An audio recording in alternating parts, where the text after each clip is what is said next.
Bismillahirrahmanirrahim. Assalamualaikum warahmatullahi wabarakatuh. Alhamdulillahirabbil alamin. Wassalatu wassalamu ala asyrafil anbiya'i wal mursalin, amma ba'd. Kita bertemu dalam kelas Al-Quran tingkatan 2 bidang ulumul Quran. Tajuk pada kali ini ialah sejarah penulisan Al-Quran. Pada zaman Rasulullah sallallahu alaihi wasallam berlaku penulisan Al-Quran, iaitu yang pertama, proses penulisan Al-Quran bermula pada zaman Rasulullah SAW. Itu isi yang pertama.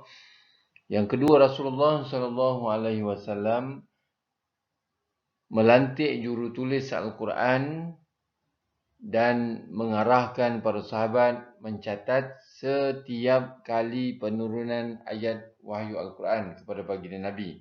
Dan jurutulis itu seramai kira-kira Katibul Wahyi lebih daripada 60 orang.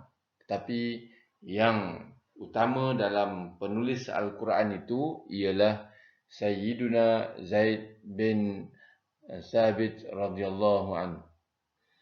Baik, yang ketiga, penulisan Al-Quran ditulis pada pelepah, tamar, kepingan batu, tulang belulang dan sebagainya sebagai rekod yang pertama pada zaman Rasulullah SAW, kerana bahan tulisan kertas dan sebagainya tiada wujud lagi pada zaman tersebut.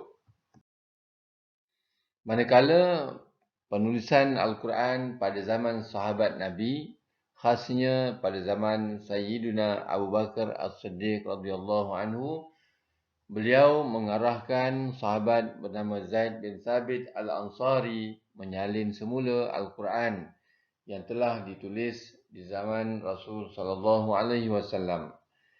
Yang kedua, penulisan tersebut dikumpulkan dalam bentuk mushaf, dalam bentuk satu himpunan. Kemudian berlaku penulisan Al-Quran pada zaman yang ketiga, iaitu zaman Khalifah Sayyiduna Uthman bin Affan radhiyallahu anhu. Al-Quran ditulis semula kerana terdapat perbezaan bacaan di dalam kalangan umat Islam yang semakin berkembang luas daerah-daerah Islam. Yang kedua, membentuk jawatan kuasa penulisan Al-Quran yang diketuai oleh Zaid bin Thabit Al-Ansari. Yang ketiga, tulisannya berdasarkan bacaan Qurra dan mengikut bahasa Quraisy. Yang keempat, terdapat 6 nuskhah Al-Quran pada ketika itu disalin kepada satu nuskhah dan disimpan oleh Sayyiduna Uthman bin Affan Khalifah dan digelar sebagai Mushaf Al-Imam, dan selebihnya dikirim ke wilayah Makkah Al-Mukarramah, Kufah, Basrah, Syam dan Madinah.